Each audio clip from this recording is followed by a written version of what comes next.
يا حي.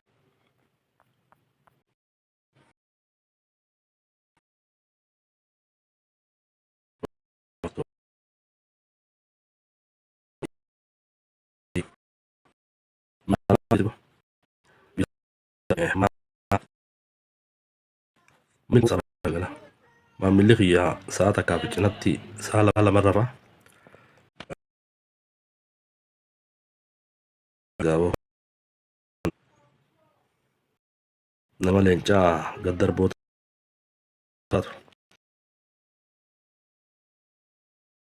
أسوسي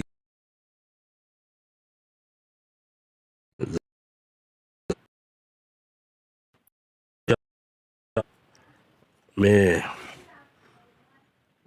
warra siigaltee leenci isa meeqa saba meeqatii isaanitti hima leenci tokko meeqa namaa darban leenci meeqa dhiiroo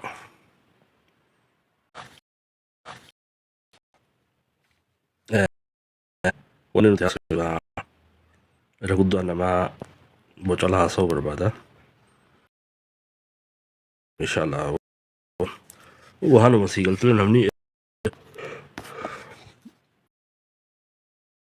inshaallah kanaaf ifti gad darbaabo ilmaan yoo baza haasa'u mana jirtu sa'aawwan magaalaa tana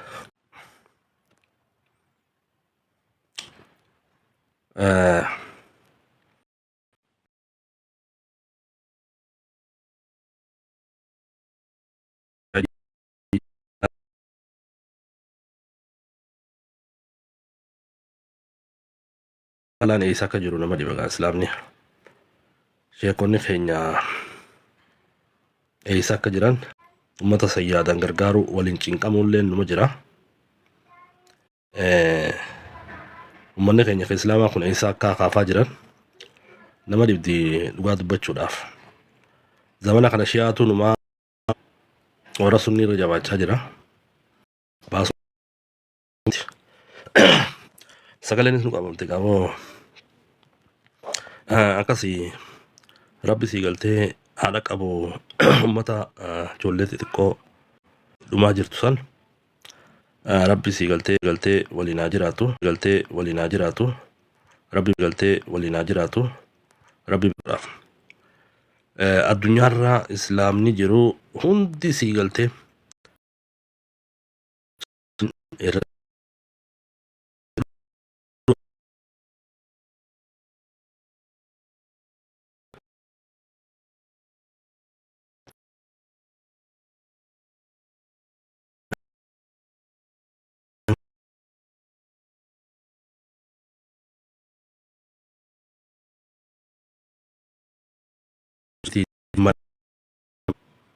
dhimmi sii galtee beelaanduu namummaati waan hedduu namatti dhaga'amaati dhugaa dubbachuudhaaf rabbi haa gargaaru namu sii galtee keessaafuu namni ilmoo qabu namni sii galtee maatii qabu rabbi haa gargaaru ammoo sii galtee ajaa'ibummaa ba'u jira dhugaa dubbachuudhaaf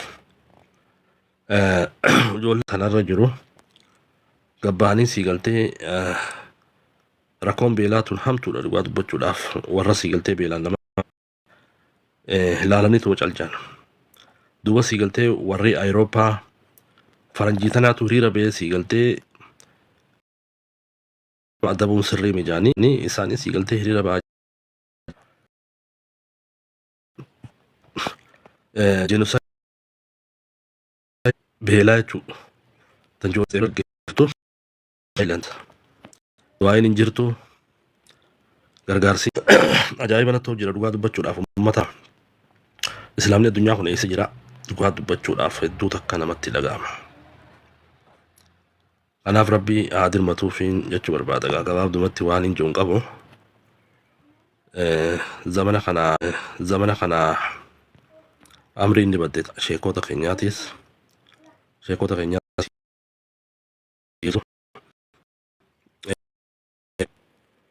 ati sii galtee waan rabbiin jee godhuutu barbaachisa irra guddaa sii galtee waan rabbiin hin feene irratti fiiguun hedduu takka nun barbaachisu dhugaa dubbachuudhaaf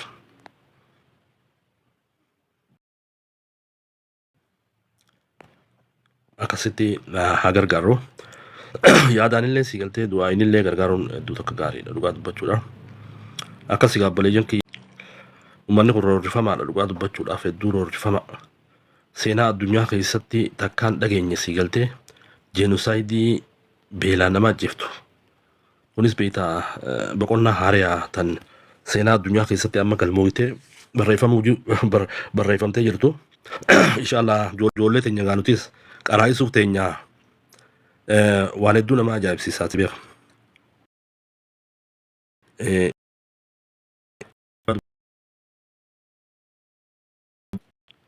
Filisxeem kana mata Paalestaan kana du'aa yoo hin godhe si galtee tiiktook irraa na kuchiisa jaanii namni keenya rakkoo qaba. Israa'el akkuma si galtee uummanummaan Islaamaa kunu sodaata boo uummata sodaata. Waan jina gara Awurooppaa tanarraa hiriira baaniiti beelaan nama ajjeesuun dhaabbachuu qaba. Beelaan nama ajjeesuun hin taatu balaaleeffachaa jiran jechuu. Garuu nuti si galtee warri silaa rabbitti amanu kun cal janeetuma si galtee fakkeessaa jirra beeka. Rabbi jalaan baanu beeka. Rabbi jala tokko hin bahu. Nyaamaan dhugaa dubbachuudhaaf. Fiineetiif naa beeka.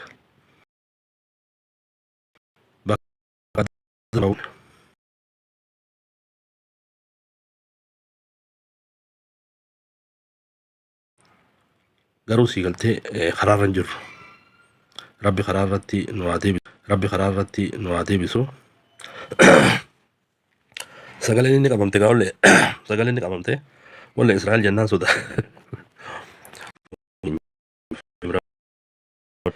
Walinaa walinaatu jechuu barbaada.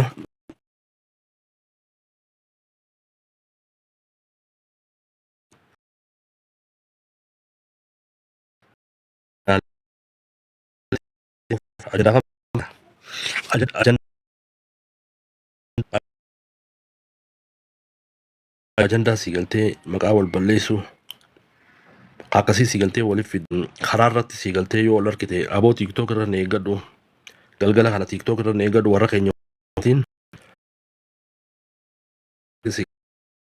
akkasii martuunis baasuma beeka. Tunis baasa teenya tunis.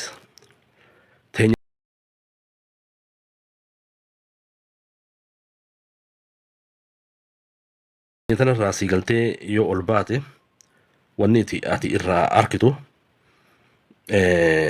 an shanyii akkanaati shanyiin tiyya gooldii shanyiin tiyya si galtee akkanaa way ajaa'iba. Zamanni si galtee kanuma ajaa'ibaa dhufee beeka. Zaman ammaa kana waa hedduu arkaa jira dhugaa dubbachuudha. Kanaaf obboleessoo jenereeshinii ol deemtu amma bar namni kun amma fakkeenyaaf ani kuni hamtuu yoon hin dubbadhe jenereeshinii ijoollee tiyya si galtee hamtuun dhaalchisu jira beeka. Wanni si galtee abbootiin teenya gootonni keenya akkana nun barsiifne.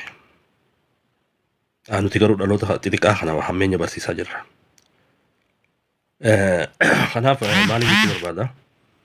Namni si galtee wanni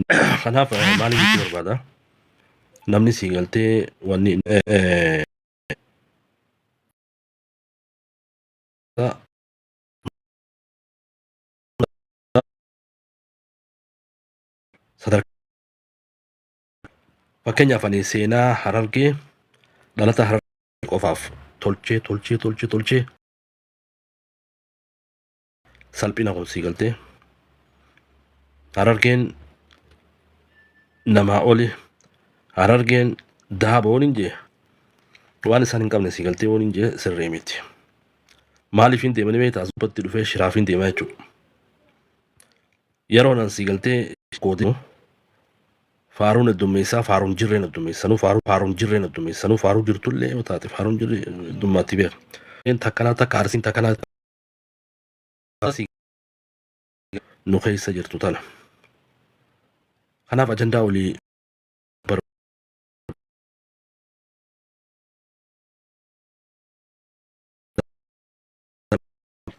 asuma gubbeerti tiktok gubbaa galgala si galtee giftii barbaadas gubbaa jiran ganama ni raftii hojiin hin jirtu. taap jechaa bulan galgala sirraa. Taabii itti bulee si galtee abaaboo takkaallee dhaba jechuudha. Ganama rafa waan barcaan qaba. Kanaaf nu taphachaa jirti si galtee as gubbatti hanqa jirrume uuma gaarii takka aguunume. Waan gaarii si galtee jenereeshinii irraa waa barattu haa goonu. Jenereeshinii irraa waa barattu haa goonume.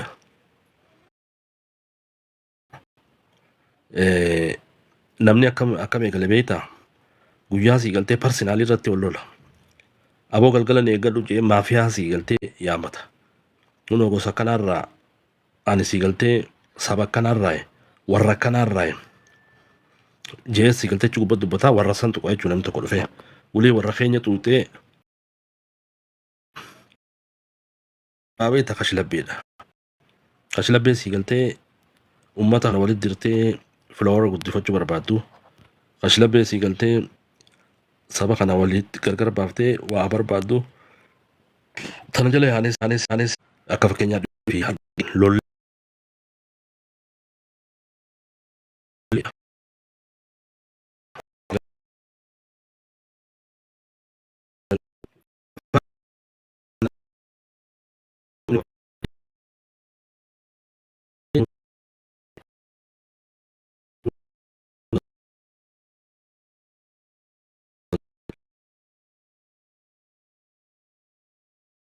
namni bakka itti haasa'u dhabe hundi TikTok kana gubbaa dhufeeti uummata walitti jira.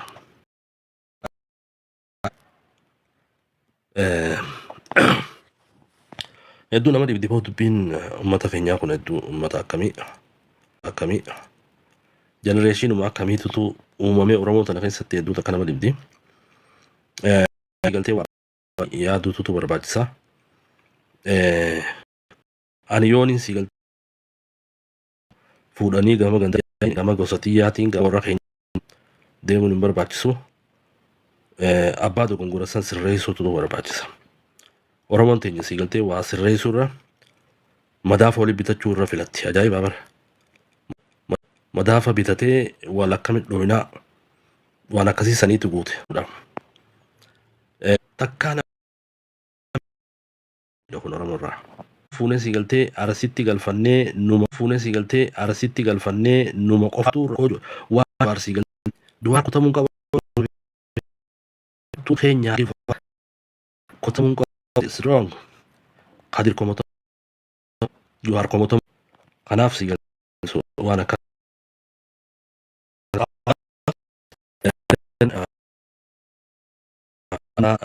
walii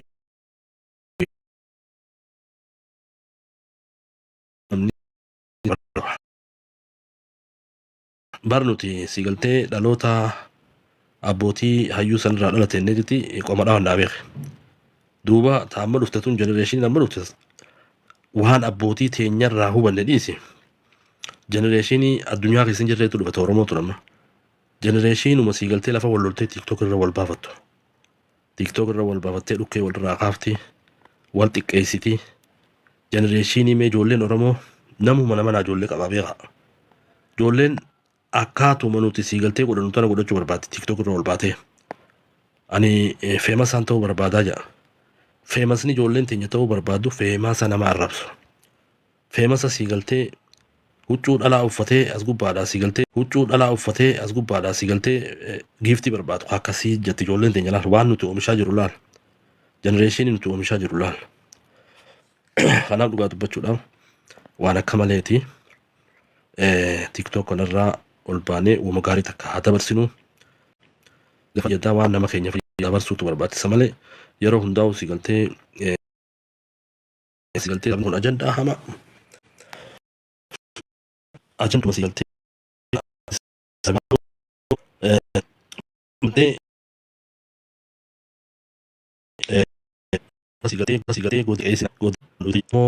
waan nyaatan dhabanii uummanni keenya rakkoo hamtu keessa osoo jiruuti ijoollee warri abdatu hundi as gubbaa baatee wal qooddii wal arrabsiti hammeenya as gubbaa labsaa jirti. Dhugaa dubbachuudhaaf kun si galtee hedduu takka namatti dhagahama.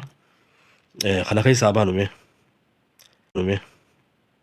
kana keessa abaanu akka nama siigaltee waa hubateetti malee akka nama isirra beekeetti illee miti. Waliif haa obsinu waan dhufu hundaa'u siigaltee tasgabbiidhaan ilaallee ibidda qabsiisuu osoo hin taane gama waan takka furuutti Oromoon siigaltee deemuutu barbaachisa. Kana beeka. Namni keenya siigaltee ajandaa waan qabataman qabne yoo taate suuneetuma fiinaani bara. Dura siigaltee akka sabaatti waan jirumee understand godhe. Wanni siigaltee ajandaan as gubbatti TikTok kana gubbaa jiru waan qabatama moo waan akkamii tana waddaan hin baafannu beeka. Qabanneetuma siigaltee fiineeni walirratti tasgabbaa'uudha. Baasaa siigaltee waan nuti siigaltee abbootiin teenya osoo hin baratini qabsoo godhaa turan. Osoo hin baratini warra barate caalanii siigaltee Oromoo maqaa jiruu fi Oromiyaa biyya jettu nu tursiisanii beeka. Garuu dhaloonni har'aa dhaloota barate ta'ee dhaloota beekaa ta'ee dhaloota beekaa ka siigaltee wal qoqqooduudhaan tokkoffaa. Dhaloota barate kan yeroo hunda salphina walii labsu. Ajaa'iba. Nama qaanfachiisa. Haalli keenya kun nama qaanfachiisa.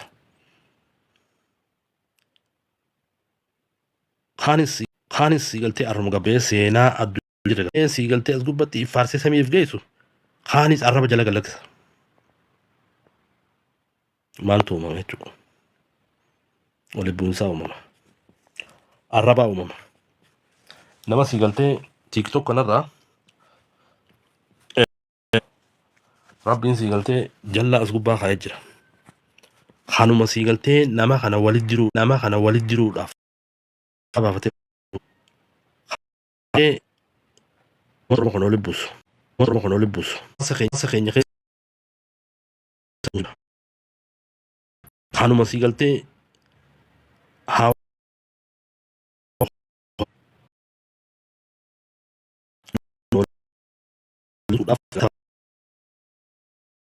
siigaltee lolli siigaltee gosaa haa uummata qalloo umbanna jechuudha. Warri san eenyuutu obboleeyyan keenya itu arrabsaa. Eenyu obboleeyyan keenya afran qalloo arrabsaa. Eenyutu umbanna arrabsaa. Ilmaan siigaltee haadhaa fi abbaan seera dhalanii miti. Warra siigaltee harargee tana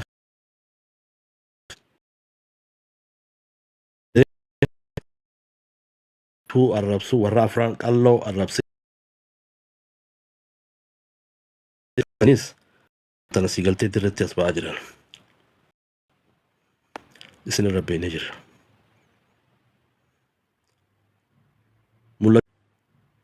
Mul'achaa jirtan onlaayinii kanarratti qabatamaadhaan wanni isin onlaayinii kanarratti as baatanii dubbatan deebi'ee jechuudha. Nama kaleessa afran qalloo fakkaata kan argine dhiyootana. Kaleessa gisee achi bahanii itu arrabsan afran qalloo of godhan deemaa turan. Gruppiin hanqa fakkaatan walitti dhufe Oromoo jaan.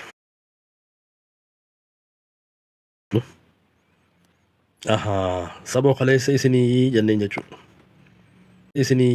jechuudha. Siimi kaleessa itu arrabsaa ture. Kanaaf waa hedduu jira. Social media kana irraa suuta jiru tasgabbaa'uun hedduu nama barbaachisa. Tasgabbaa'aati waa laalaa isa numa fakkaatee bee kaleessa gosa walitti diraa bee arraa ajandaan nu gad dhufaniin akkas ilaala. Lafa Oromoo fudhachuu qabnaa. Warri ajandaa kanaa fi lafti Oromoo akka jijjiiramtu uummata qoodaa ture. Warra siigaltee habiraati jedhu san siigaltee qoodaa ture. Warra siigaltee خبراتي جو سنسي قلت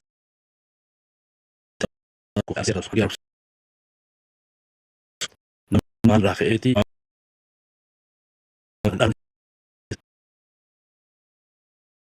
أسمر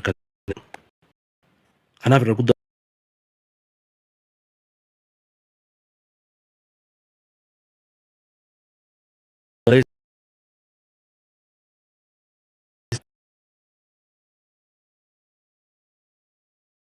تخليس تلافون قال له جتشا درت أرسي قلتي I am not Oromo سيقلتي I am أني Oromo متي أني Somali مرني جو سيقلتي الراس باجرة خليس سيقلتي قوسا نما كينيا قوتي نمني كينيا كاتك آتو نمني كينيا كول فيتو قراتو ريتو لغاد بچو داف خيسافو تقوما جو لير كيرتي ادو دلغن نتلين سيقلتي كقبني وما تكالال جرجريتو ما سيقلتي ولبوني أفرن قالو يتو هم بنا جنة كست سيقلتي ونقونه أران تنا سيقلتي أجندا كزين وباسن أجندا إسان وباسن سن تسكبيدان سيقلتي لالو تو برباجس مالي سيقلتي جرجرون برباجس ويا أما دمي سيقلتي مويالي دمي دانغا كون أفرفما جرا خلاص تسكباو تو برباجس موتومان نانو سومالي وان كان أوفتولي Oromoon akka Oromoo siigaltee jabaattee lafa Oromoo eeggachuu irratti harka ol qabatanii uummanni keenya siigaltee jabaachuutu barbaachisa.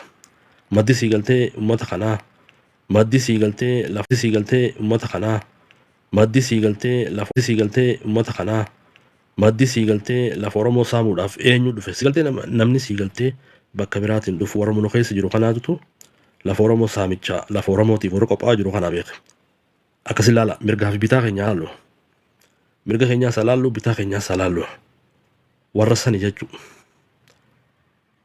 kanaaf namni keenya haa tasgabbaa'u kanaaf nuti akkas obboleeyyan kiyya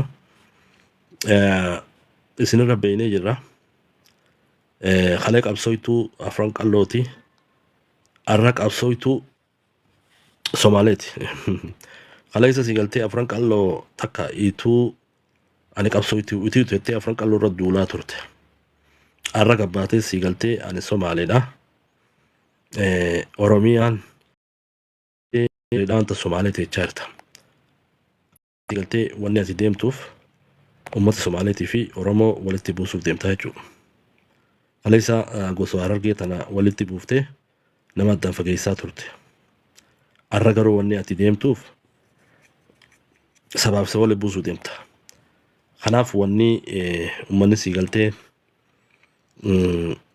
ajandaa hamaa kanaan dhufe namni keenya ofirraa baruutu barbaachisa Oromoon siigaltee lafa isii irratti ni duuti dhugaa dubbachuudhaaf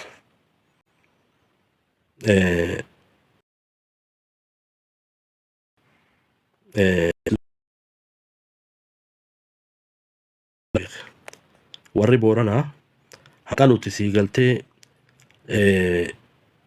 daddeemnee qawwee fi mancaafee kana barbaannu isaan warra qophiidha lafa isaanii siigaltanii dabarsanii kan nurratti abbaan fedhe Booranaan gahu haqaama mootummaa keessa jirulleen lafti tuqamnaan uumaata kan beeku beeka kanaaf qaama mootummaatis haa ta'u dhalli Oromoo lafa Oromoo eeggachuutu barbaachisa akkas gaa yaane nu siigaltee lafa teenya ciccirtee xiqqeessitee jirta jechuudha lafa Oromoo xiqqeessitee jirti bara shira siigaltee seenaa hammeenya zalaalam nu keessaan banne daleedee tokko Oromoo addaan qoqqooddee abbaa keenyaa irraa eegee daangaa keenya eeggachuutu barbaachisa akkasi jabaachuun hedduu takka nu barbaachisa dhugaa dubbachuudhaaf Oromoon siigaltee lafa ofii irratti hanjamaan beeku abbootii teenyaatti wareegamee bar lafa tana eenyummaa keenyaatu itti mulqame lafa Oromiyaa tanarratti lafa teenya san irratti qaanneetiti lafa tana siigaltee warra eeggatu warra jabaatee ifatee eeggatu barbaachisa afaan hin jarjaruun hin barbaachisu. Baalageen sii galtee as gubbaadha jarjartoo jiraates wajjin baalagee ta'uun hin barbaachisu. Yeroo hundaa'u namni sii galtee as gubbaa nama arrabsu nama sii galtee akkaataan itti dhalatee fi akkaataan itti guddate hin beekamne. Warra sii galtee azaba